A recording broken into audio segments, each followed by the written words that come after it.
finally got the audio back and running. Okay.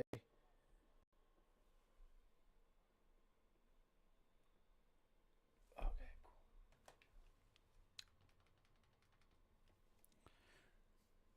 cool. All right, we are back up and running.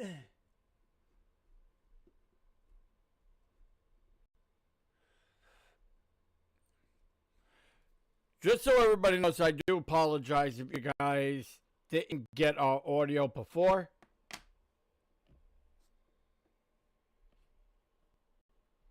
All right, but we are now finally up, back and running. Okay, very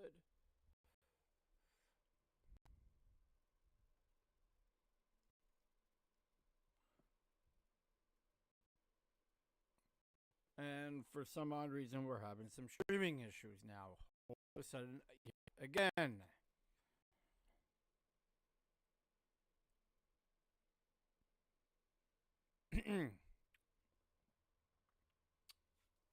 All right. So I guess we'll just try to do as much as we can here on the live stream. Just so everybody knows, we are live on all social media platforms. We're going to take a lot of your questions here in this live stream.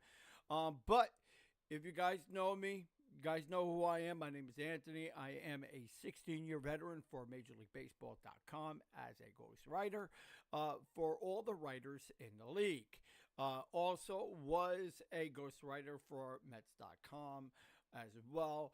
I was a writer on there for a very long time, for about 16 years with both platforms. In this live stream, again, we do apologize for the stream before. For some odd reason, we were having some technical audio issues. But it looks like we are now finally back up and running now. On this stream, just so everybody knows, we are going to be talking some baseball. We're going to be talking some Mets. We're going to give you guys a little bit of some highlights. But before we do that, we want to thank our sponsors for sponsoring here in our show today, and that's SPM Apparels. Everything that you see merchandise-wise is through SPM Apparels on our platform. They have been proud supporters with us for a very, very long time, since day one, to be honest. Know them very well. They've been working with me, been working with a lot of our products here, especially given these hats, and also our merchandise as well. But if you guys would like to check out everything about them, you guys can go to spmapparels.shop. We have them, I believe, in our links in our show notes. But if you miss anything, of course, everything will be in the notes below. We are live tonight on TikTok, YouTube, Facebook, and also on Instagram. We are live on the majority of the platforms tonight. For some odd reason, we were having some Instagram issues earlier today. That should be getting ready to go. I have my girl in the other room. She's gonna try to get that up and running for us. So let's get into some of the latest Mets news. But also, just to let everybody know, too, been getting a lot of questions about the website. So we'll talk about that a little bit later on in the broadcast, much, much later. But we want to be able to just kind of like get the coverage out there for everybody, especially if you're in the Florida area, down in Port St. Lucie, or if you're just in the Florida area in the next couple weeks, because we got a lot of ground to cover with spring training and also with the website. So, because games will be showed here in spring, but we're going to try to be able to get our camera crew to go live down here. We are working around the clock to get some of the spring training coverage for a lot of our members. And also, if you guys would like for me to ask any questions,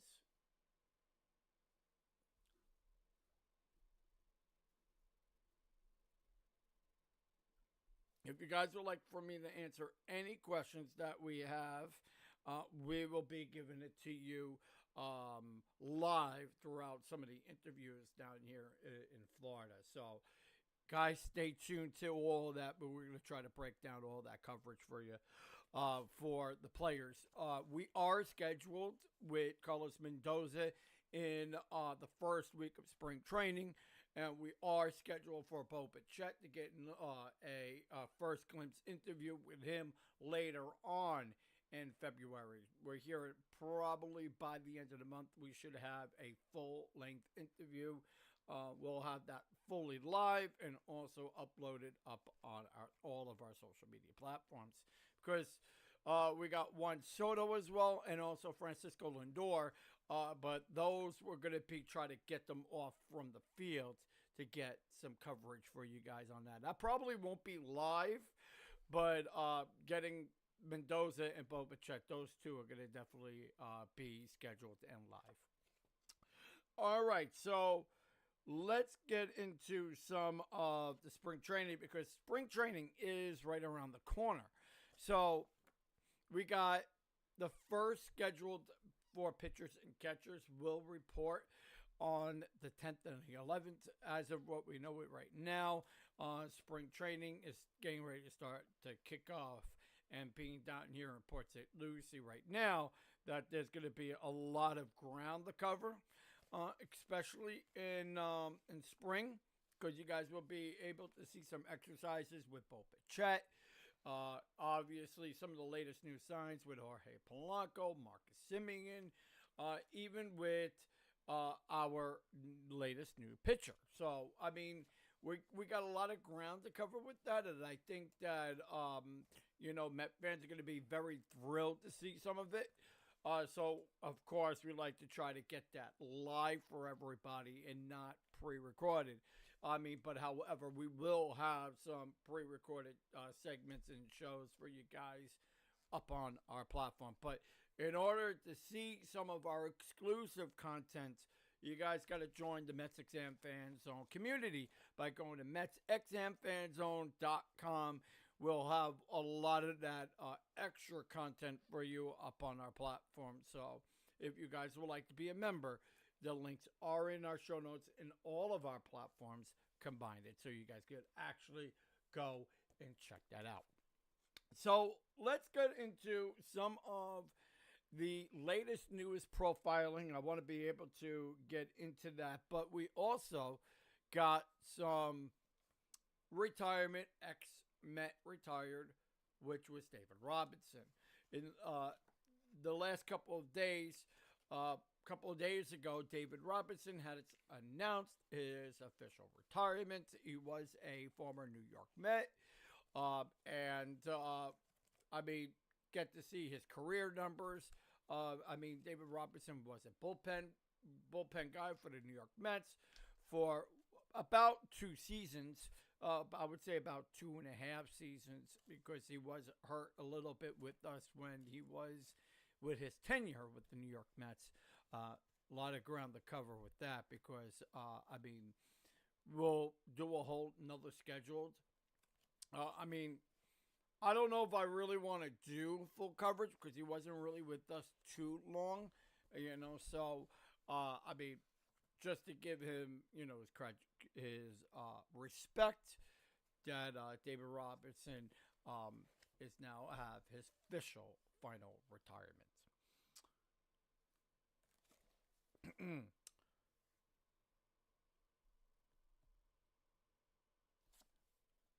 All right, so let's go into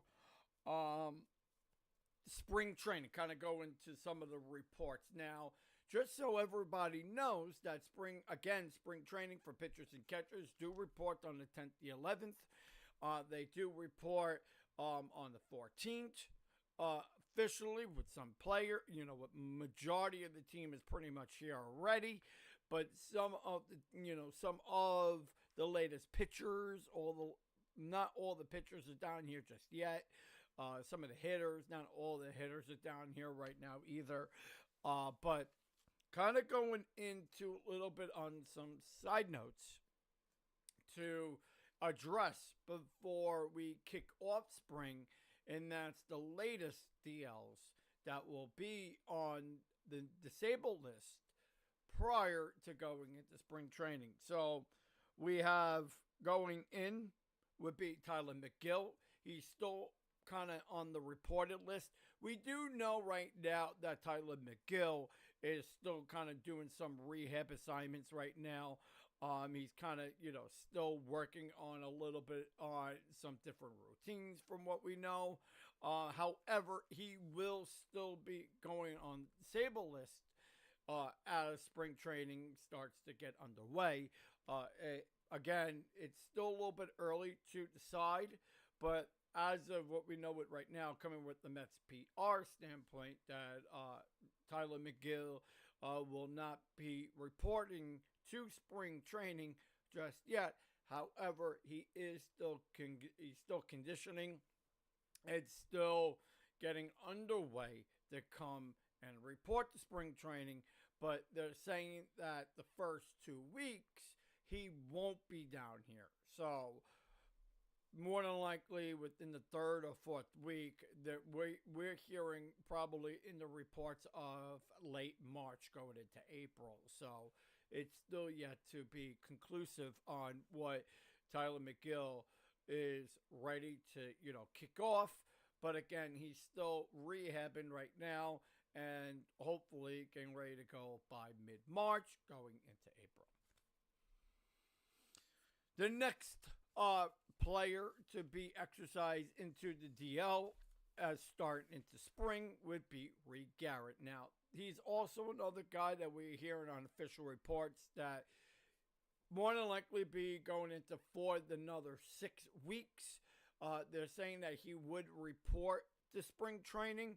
But see, the thing with Tyler McGill, he's still rehabbing. Reed Garrett is not rehabbing as of right now. He has no physical baseball activity, and he has no official wording on if he's going to come down and report down to spring training as of right now. But we are hearing that he should be reporting here to spring, more than likely within the third week. So we're more than likely going into like the second week of March is what we're hearing going with Reed Garrett.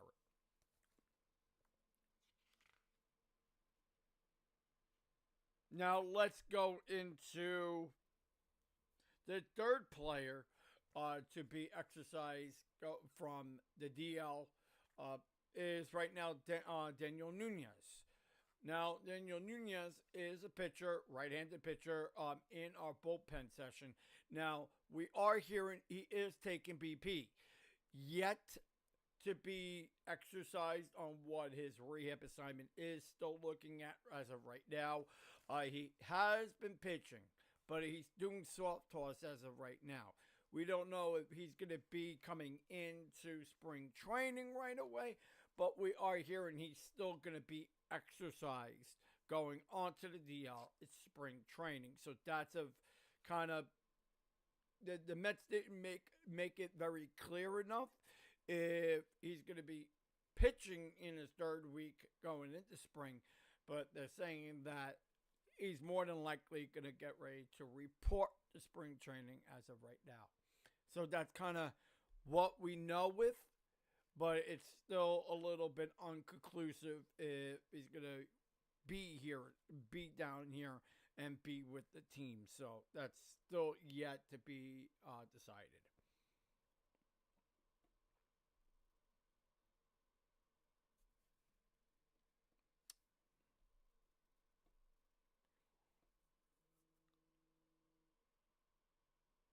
All right. So let's go into that. So that was pretty much with the DL standpoint, with guys being exercised on the DL going into spring training as of what we know with right now.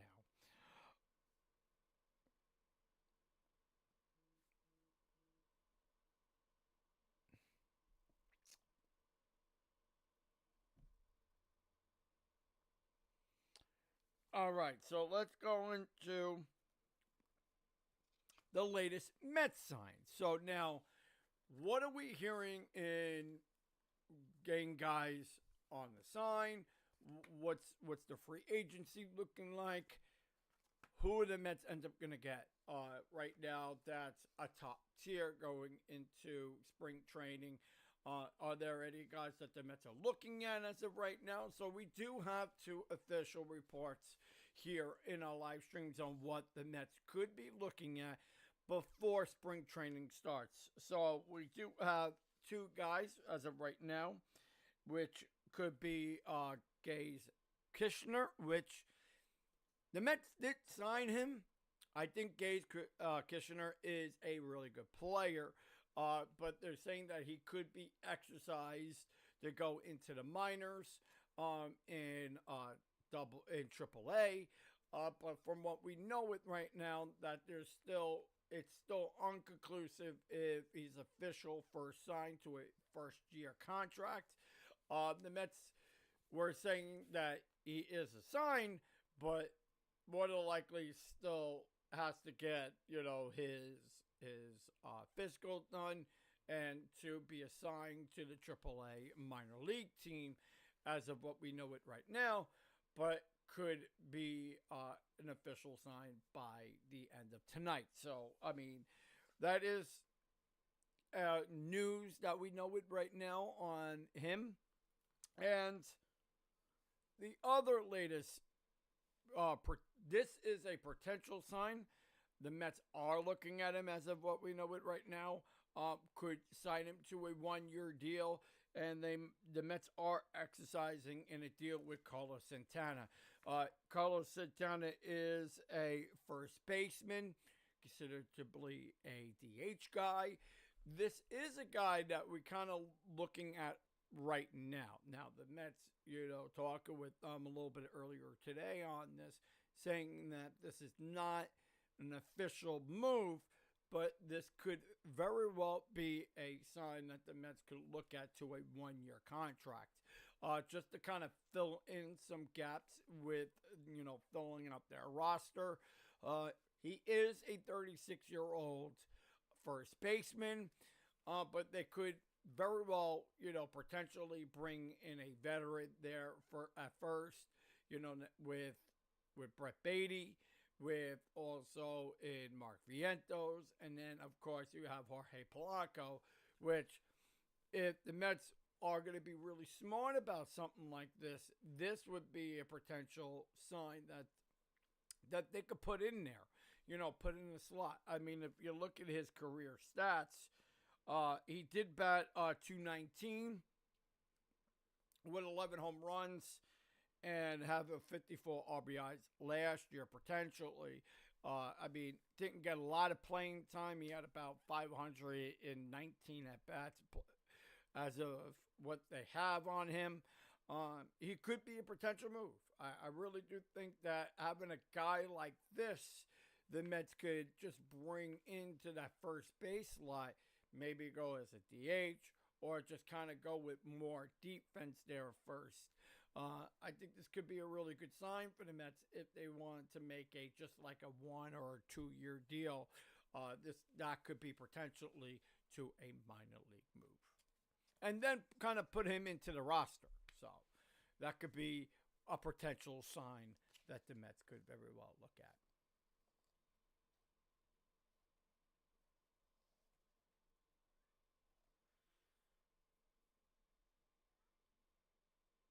Okay, so let's go into.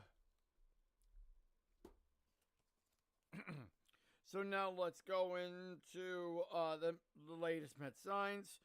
If you guys haven't heard recently, that the Mets did end up signing Austin Barnes to a minor league deal. That was a 1-year deal, as of what we know it right now.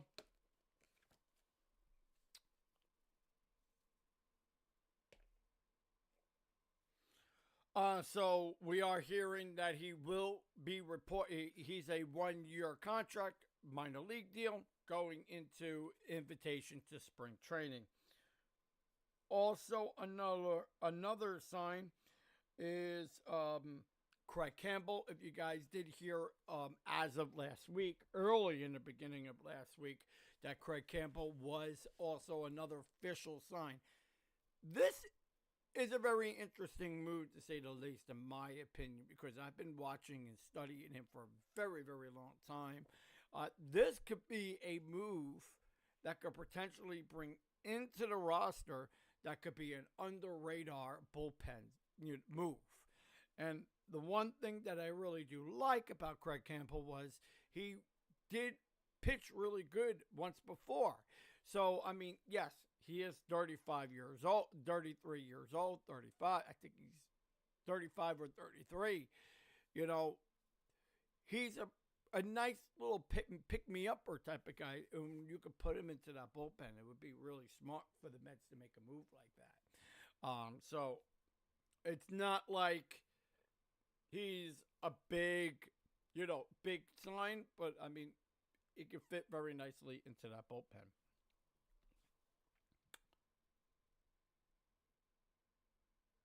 Hey, Daisy, how are you? So, I mean, this could be really good for the New York Mets because, again, like I said, under a radar sort of, under a radar sort of guy. You have good pitching right now in Luke Weaver, Devin Williams. I mean, Freddie Peralta, which I thought was a very smart Mets move. And the Mets got really good pitching underneath Freddie Peralta. So, I mean, I'm not going to, stop what we see with right now. So, I really do feel that the Mets have good potential moves here. And, I mean, I'm really looking forward to that starting rotation because the Mets could go to a six-man rotation, which, of course, you have Senga, David Peterson, Clay Holmes. You got Nolan McLean in there, Freddie Peralta. So, I mean, the Mets could very well have a six-man rotation. And I think it would benefit Kodak Senga if Senga starts to get healthy in 2026. So, I mean, they have been working with him down here in the spring as of recently. And, I mean, and to be fair, Brett Beatty has been working a lot, too, down here, too. So, he's been using a left fielder's glove. So, potentially see him out in left field. So, I mean, I think there's a lot of big chances, and the Mets are really working to get some, impactful, players, and especially with the players that we do have. So, I'm very interesting on how I see this starting rotation would look like going into 26. All right. So we're going to take a lot of your questions. If you guys have questions right now, please put them in the comment section down below. We're willing to take all of your questions here in this live stream. We got plenty to talk about, obviously, of course. But I mean, I really would like to go into a profiling of Craig Campbell because a lot of you guys here know that I was a pitcher. And, we've seen a lot of pitching in the upcoming weeks. We've been seeing a lot of big moves. And what do we see out of Craig Campbell is a very interesting sort of pitcher. Because I was looking at his career stats. He was 6-8 with a 5.30 with a 5.33 last year in 25. And I really do feel that if the Mets are really looking at an under a radar bullpen sort of guy, he is a very good acquisition to, maybe, be good once again.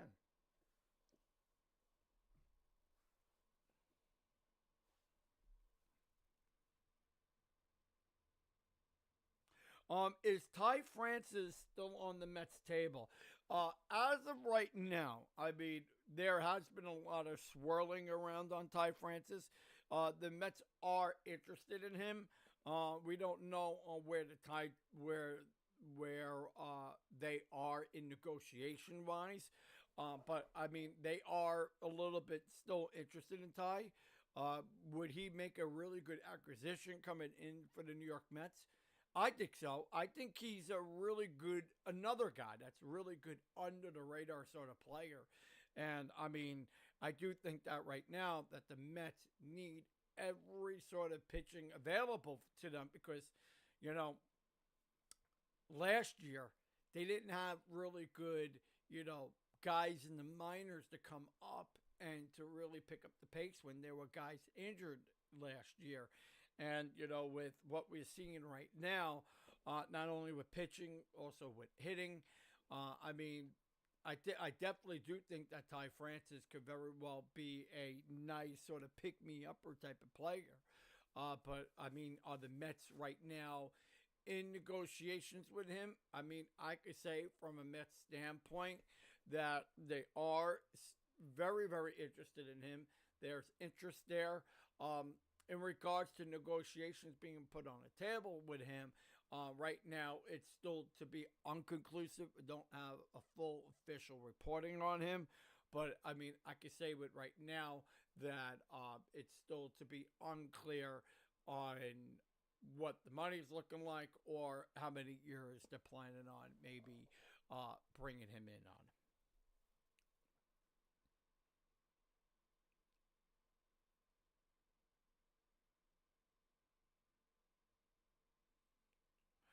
Do I think we see some depth? I do. I mean, I think with what the Mets have right now is really good back end of the rotation sort of players. They're finessing a little bit because what the Mets really need to do with right now is definitely add more depth for the bullpen. Starting rotation, I think is fine, but however, I think the Mets still need to pick up a couple of pitchers. But I mean, in regards to hitting, they still got a lot of guys being put on the table. So there is a lot of negotiations being there as of now. So everybody is still in interest for Mets right now still. But do I think the Mets got tons of potential with what they have with the core of guys right now? Absolutely. I'm ranking right now the Mets as number 3 right now in regards to pitching and hitting. So I'm not completely, saying that they might be number 1 or number 2. They're a best of 3. Because do I think that the Dodgers might be number 1? Absolutely. Do I think that Kansas City, the Royals, or any other team for that matter to be top potential suitors? Possibly. But the Mets are, in my book, rated as number 3 in the National League. I think number 1 would be Philly, and I do think that number 2 is definitely Dodgers. Mets to be number 3. In the American League, I'm ranking Yankees as number 1. And I know Met fans are going to be like, why are you ranking Yankees number 1? Because I do feel that the Yankees have tons of potential. They didn't do too much in the offseason. I know that. I kind of get that. But they would still be ranked as my number 1. I'm going with Boston number 2. And do I think that there might be another team under that repertoire? It could very well be the returning champs. So that's kind of how I would label it. And then as my number 3, more than likely with in the American League, probably I still don't really have another player. I feel it could be Boston. I mean, I like Boston. I think Boston has really good players there, but also ranking as my number 1 with the Yankees.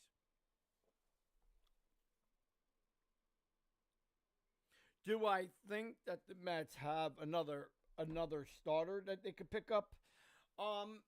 Right now, I don't see the Mets picking up another major star. I do think that Freddie Peralta is the number 1. Could the Mets make it a scribble trade? That's not happening. I don't think that the Mets are. I think that right now the Mets are done in regards to signing any top potential players. I have a funny feeling because there was a lot of interest being put on the table for Paul Goldschmidt. The Mets are kind of exercising a deal there. It's very high interest on that. But I mean, I don't know on how they would go with year wise, but I do could potentially see maybe Paul Goldschmidt as a shooter. But I mean, I think right now what the Mets need depth there at first. Yes, do I like Polanco? Absolutely. I think Polanco is a really good alternative. I think Brett Beatty is also a really good alternative to play first. And I mean, I'm not going to go and definitely rely on, Mark Vientos. I don't think that Mark Vientos is a very good shooter there at first base. But I mean, I'm looking at what the Mets got right now is okay there at first base.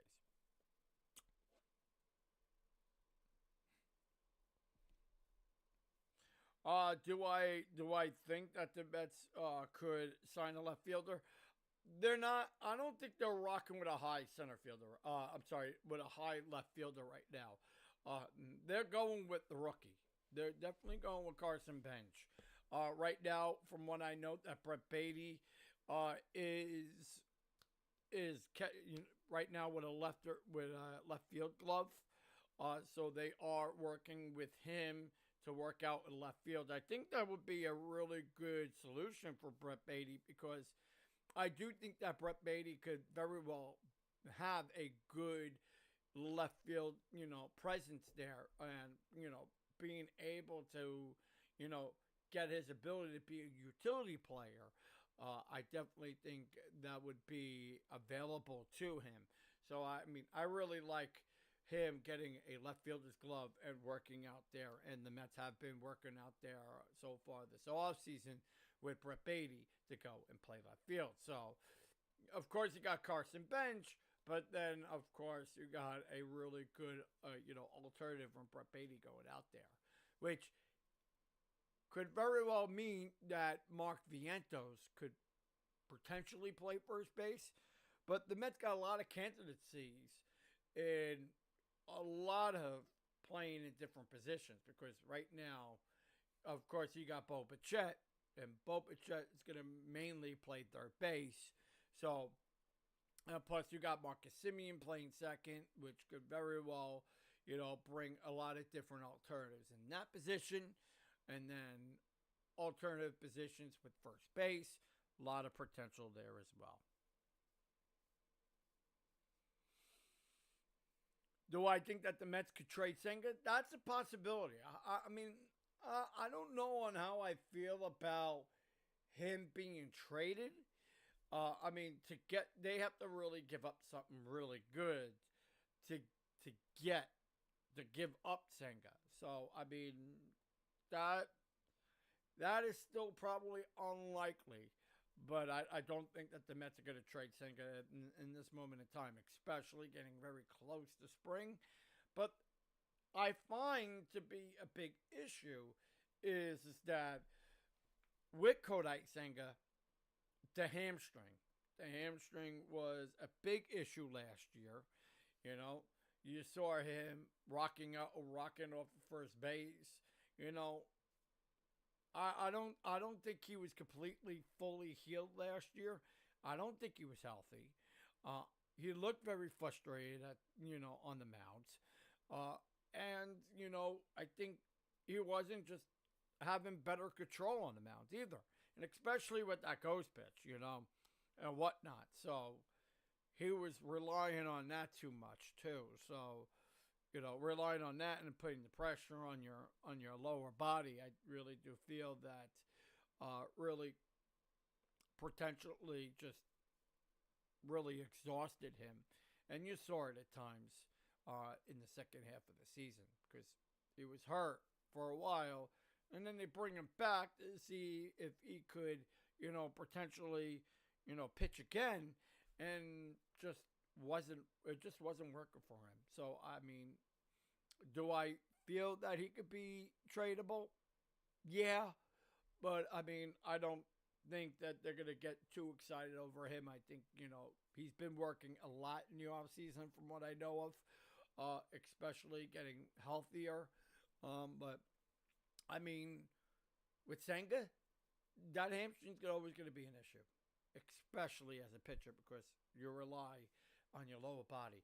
Your pitching is not your upper body. It's not. It's all within the rotation of your hips and your lower pelvis and your legs and your feet work. So I mean, if that's weak, something in your legs is weak, your whole game is off.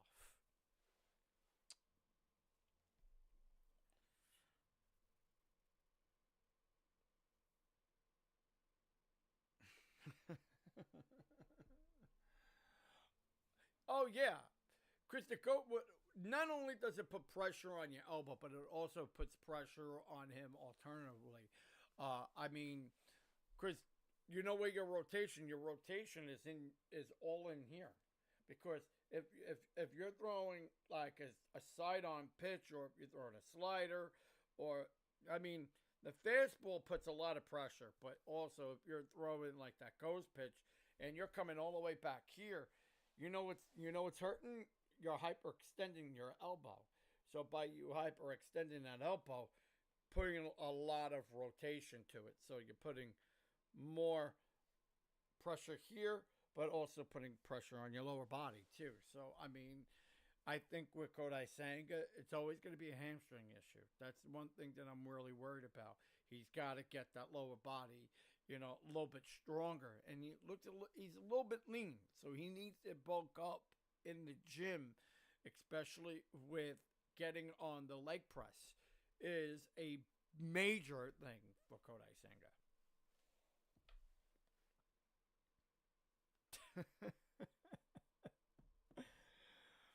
My man, Legend. Nice to see you, buddy.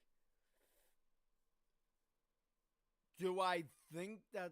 Do I think overall Senga could come back? He can come back. Listen, if he could get back into shape, get back into being healthy, getting back to being the form that he was in the beginning of the season, even the year prior, if he could get back to that, then I am all for Kodai Senga, being very valuable into that starter rotation. Me personally, I'd rather have him in the bullpen, and I'll explain to you two reasons why. The bullpen would be better for him because he could build the strength. He could not only that, but then it builds him different situations where you got, confidence. Confidence comes first, Not only does confidence come first, but also, getting the repetition that you need. And I think that what Kodak Senga is that getting the repetition that you need and being repetitive.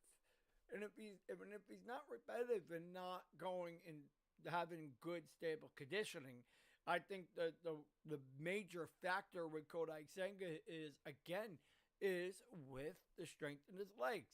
And if he could build up that strength in the legs, then I really do feel that he could be very valuable. I mean, he looked great in the beginning of the season. I need a comeback Kodai Senga. And if anybody is going to have a comeback year, it definitely needs to be Senga. You could look at Benaya, you could look at Peterson, you could look at, Clay Holmes. I mean, you know what you're getting at in Nolan McLean. So, I mean, the Mets got very good, valuable starting pitching.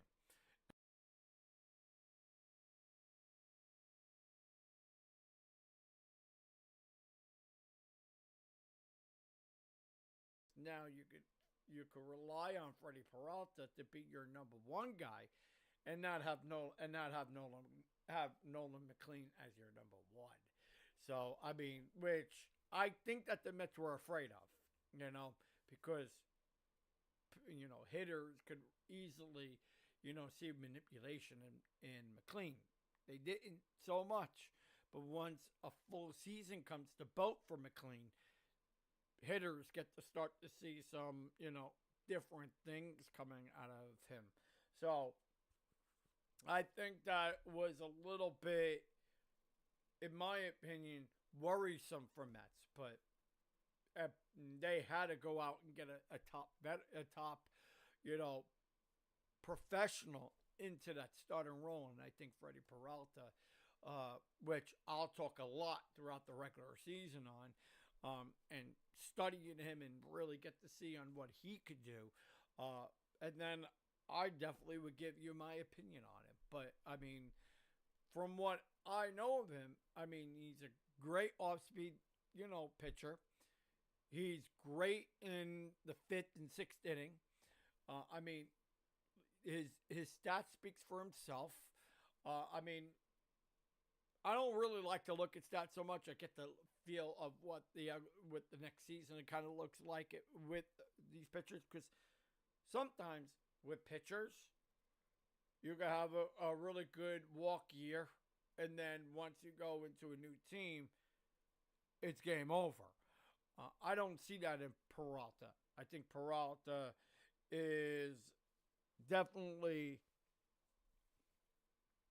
I definitely think that Freddie Peralta is that guy that you could easily rely on when the Mets come into a jam this year. So we need a guy like him to just step up. So I really do feel, coming from that professionalism in Peralta and kind of seeing what he could do in that starting role. And plus, he says he wants to be relied on, so he wants their piggyback. So you might as well give him what he wants, right? How many wins do I give Peralta this year? I'm going 14 wins. 14.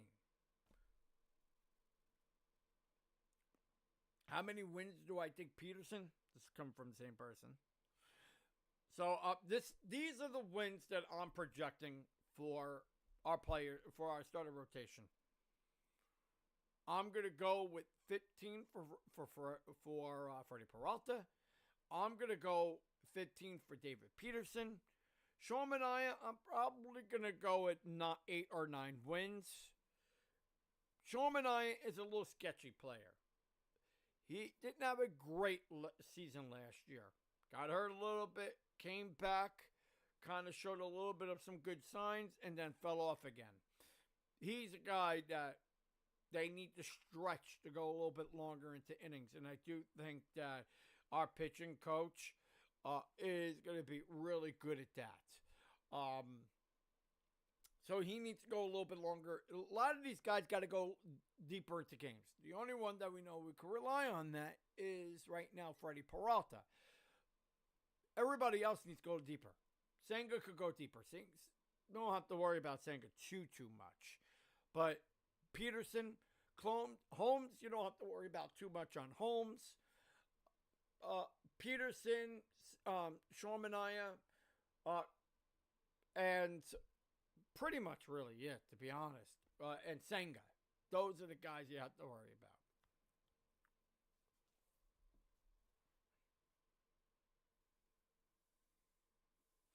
about. What other pitchers could the Mets get? The Mets are not going to get any high profile. They're not getting any more profile pitchers. I know, unfortunately, the Mets are not looking at top radar pitching right now. They're just right now, filling out roster. So the Mets are not in any radar for any top profile bullpen pitching or starting pitching as of right now. But pretty much the starting rotation's good, and also bullpen is also good too.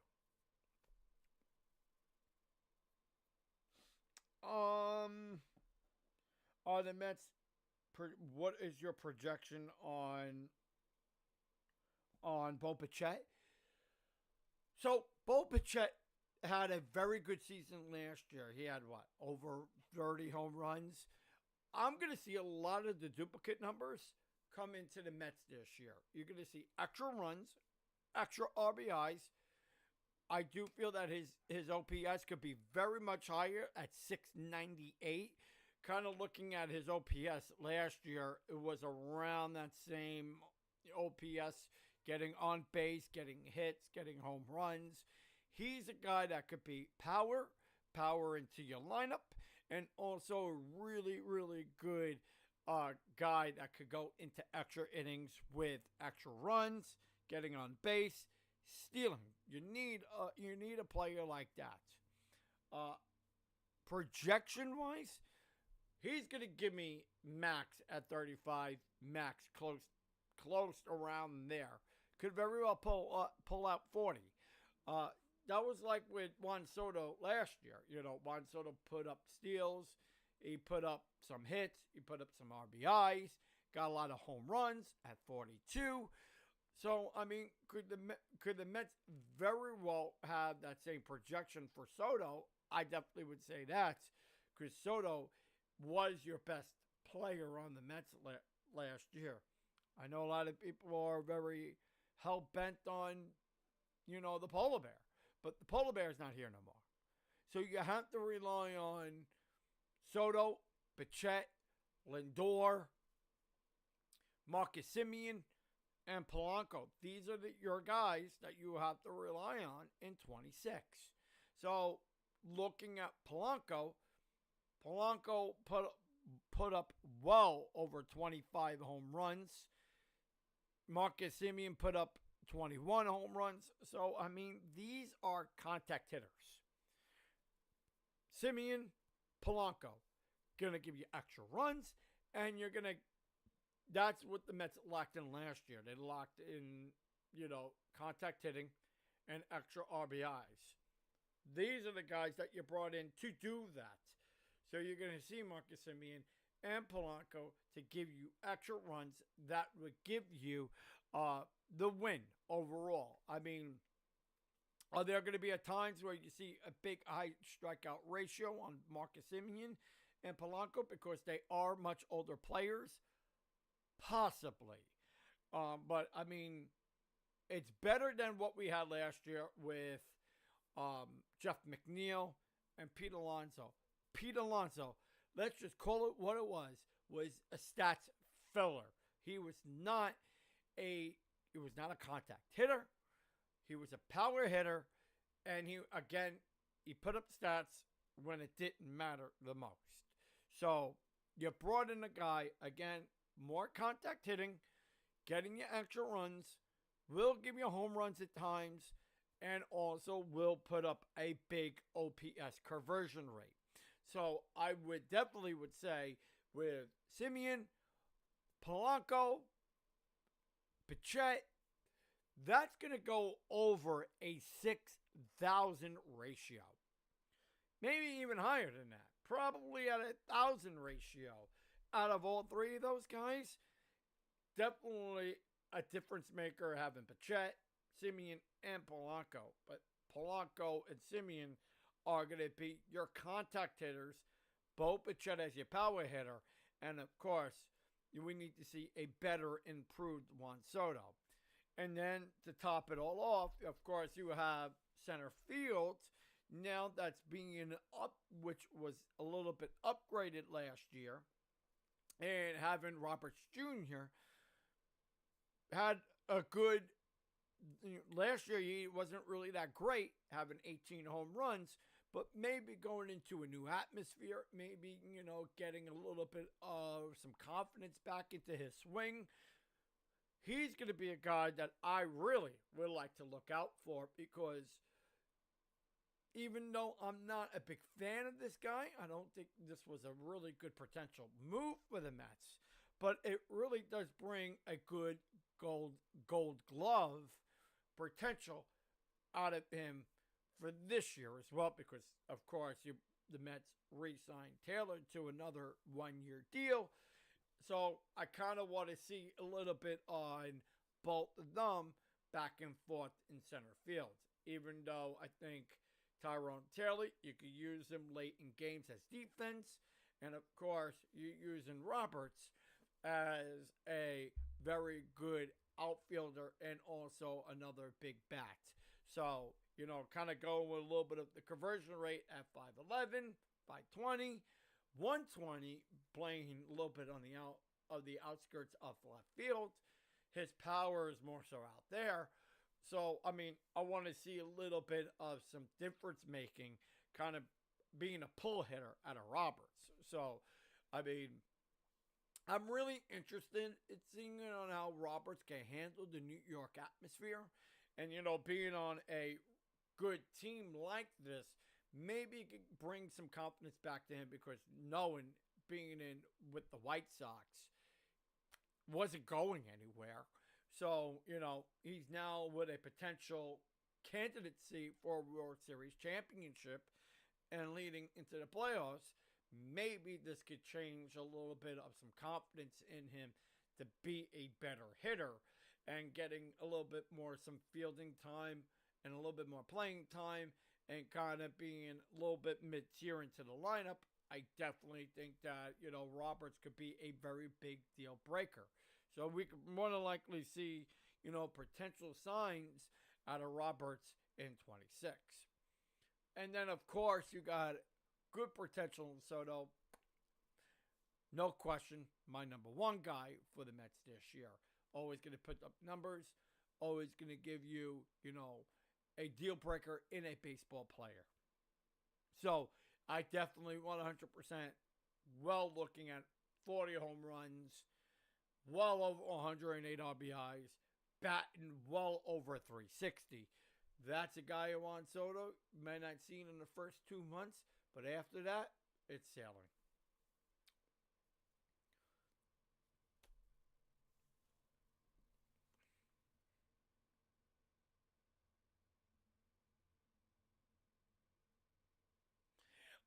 Do I like the Austin Barnes move?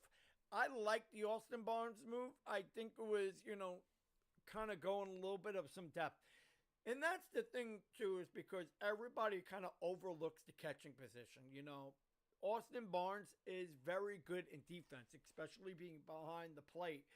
One thing that I like to see out of him this year is kind of give a little bit of some confidence in Alvarez.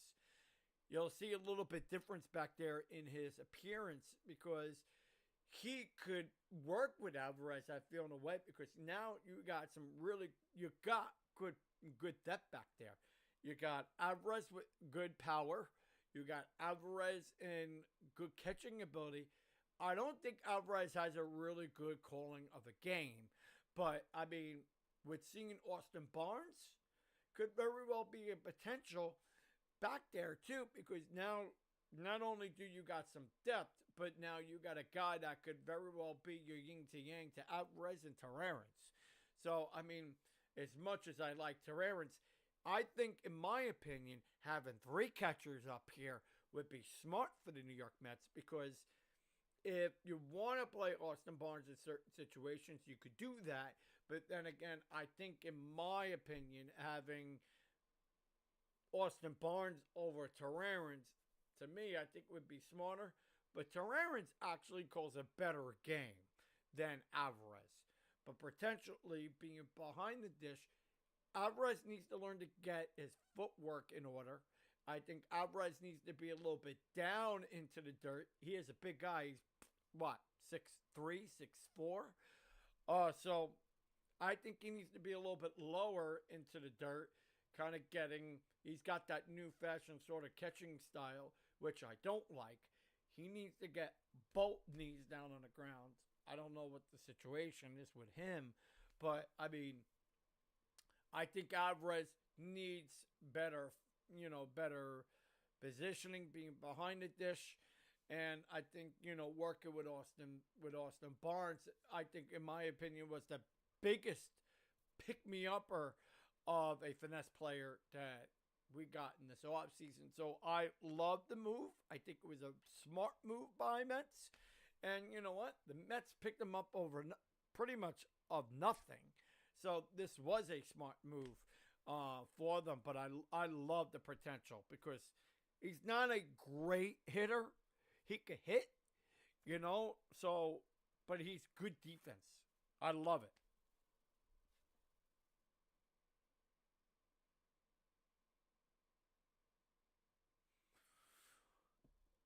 Yeah, I mean, do I think that this gives Alvarez some confidence? Absolutely. I think Alvarez last year lost a lot of confidence. Lost his ability in being confident at the plate. I think it also tried to change his swinging style and his swinging technique, which shouldn't have, in my opinion. I think you're kind of working with a little bit of his footwork. Uh, needs to be a little needs to be better. I mean, I will love. Well, don't worry. We'll go into it during spring training, kind of showing you guys a little bit of some styling. But I mean, one thing that I love about Alvarez is his power. He brings power. He brings that charisma, and he brings a lot of excitement. The only thing is that his strikeout ratio is very, very high. However, he strikes out a lot, but he brings power, brings those home runs. He had 20. What did he have last year? Like 25 home runs, not even. So I mean, he's a very good catcher. Brings a lot of power, but the confidence level needs to get back into a swing, and that he lacked it last year. Brought him down to the minors, came back up, looked a lot better, in my opinion. He had better swing, he had a better velocity into the strike zone. Not only that, but he was hitting at 120 more so on the pull side of left field and not hitting so much from the right side of the plate, hitting home runs, which you didn't see so much of that last year. He did it from the pull side from left field at 120 and at 175. So it was a very high conversion rate. I think, in my opinion, Alvarez this year, if he could pull me out some pull side home runs, it's going to be very successful. The confidence level could definitely be back into his swing and back into his true form. And you're going to see a different Alvarez. I am going to definitely come with a comeback player of the year in 26 for the Mets. I'm going with Alvarez, 110%, and Mark Vientos.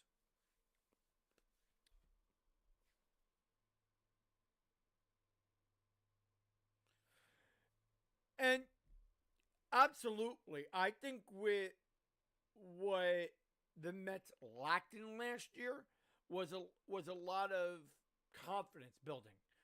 The Mets didn't have that coaching confidence ability in that dugout. They lacked in a lot of it. You didn't see it. You saw a lot of dullness. I think in my opinion with last year there wasn't a lot of excitement in there because there was a lot of resentment. You saw it because there were a lot of guys that were going into free agency last year, and there was a lot of lackluster of charisma, confidence.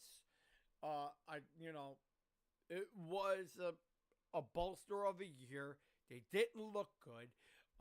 Pitching fell into shambles.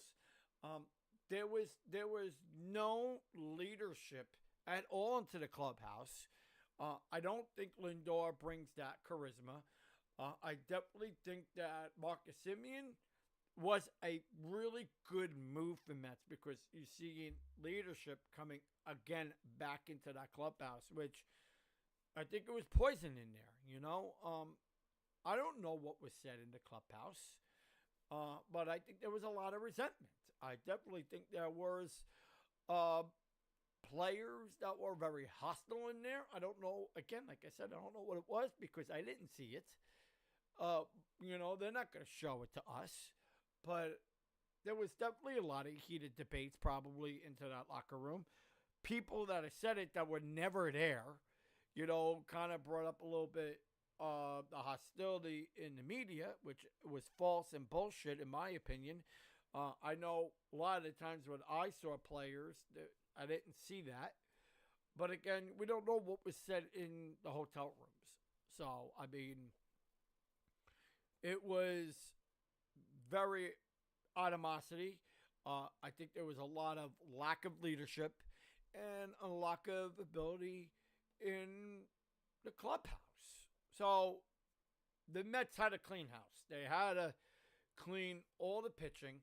They had to clean all of the fielding coaching, all the bullpen coaching, all of, fixing with, with equipment and equipment management and the equipment teams and stuff like that. Definitely kind of gave a little bit of some difference. I think Kai Carrera was a very smart move. Troy Snitker, I think, was also a really good move. I think, bringing in the younger coaching staff was a smart move, in my opinion. And these are baseball guys. We're not talking statistic wise. We're talking in baseball guys right here. And I think that lacked a lot of that last year. But you could definitely saw there was friction between with the pitching coach and the coaching. You just saw a lot of that. And I think that Jeremy Hefner was a very big of an issue. But I think this year is going to be a lot different.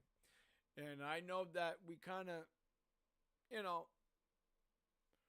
was talking a lot about it in the offseason here. The Mets need to go and get shit done. But, I definitely think that the Mets, were smart in doing what they did in the offseason. And, I think David Stearns addressed that a lot. And I know we're talking with David Stearns, was a big positivity in addressing the concerns that they needed to address in the offseason. So I think it was smart with what David Stearns has done in the offseason. Even though we kind of gave him a little shit and kind of figured out why he did on certain things with Diaz and, not getting the proper players that they wanted to get, which everybody heard of. But it's kind of like, if you look at it, it was like, yeah, it made sense not to get them. But I think with the selections that David Stern got with Simeon, Polanco, Bichette, Luis Roberts Jr., Brandon Luke Weaver, Devin Williams, Peralta. The Mets did a lot of moves in the offseason. You guys wanted David Stearns to spend a little bit. He spent a little bit. Even getting guys under the radar like Craig Campbell. Guys like that, Mets could definitely make even more moves. So I do feel that this was a big learning ability for the Mets in the offseason in 26. And hopefully we get to see it in spring training. So we are going to be ending our show. But before we end our show, we do got a special gift for our members. If you guys enjoyed the show, please tweet, like, and subscribe. Because when we go live every day at 5:30 Eastern EST time, and also here in the Pacific and whatnot. If you guys do watch our shows, want to thank everybody for watching. Also, we got a special gift for all of our members here in the show. We do have the Bo Bichette t-shirts. We do have jerseys. We do got the Met hats. But we want to be able to show you the new era editions of the Bo Bichette t-shirts. Has been done by Nike, but also sponsored by SPM Apparels. We do have the 2025 New York Mets Bo Bichette t-shirts. These, again, are Nike t-shirts. You can get these in our store by going onto a website. The links will be in our show notes right at the end of our show. Again, these are the new era Nike New York Mets, I would say, Dark Knight t-shirts. I think these are super awesome. Love them. I think they're very lightweight, not heavy. I think this one is a medium-sized t-shirt. This is your Bo Bichette t-shirts. If you guys would like to get the exclusive t-shirts, again, you guys could go to our store. We have them in all available sizes. We have them all the way up to 2X. You go to MetsXMFanZone.com/shop. There it is in our shop. It is on all the shops, on Amazon, Mercari, wherever you get them. They are now available on our shop by going to SPMapparels.shop. You can go onto there. Well, you can go onto their website, or you can go to our website at MetsXMFanZone.com/shop. You could be able to find it in there as well.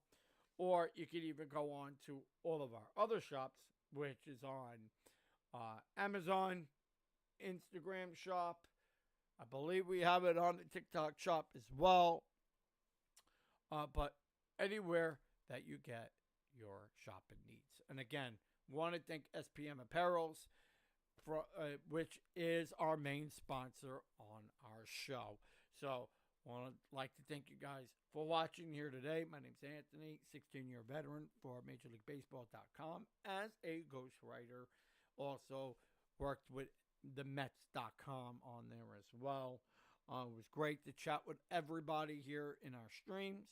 And we'll see you guys back here tomorrow at 6 a.m., which we do a live radio show on all of our platforms, on radio.com, SiriusXM, on iHeartRadio, Amazon, but on Amazon Music, it will be an upload, so you'll be able to hear our latest radio show on there.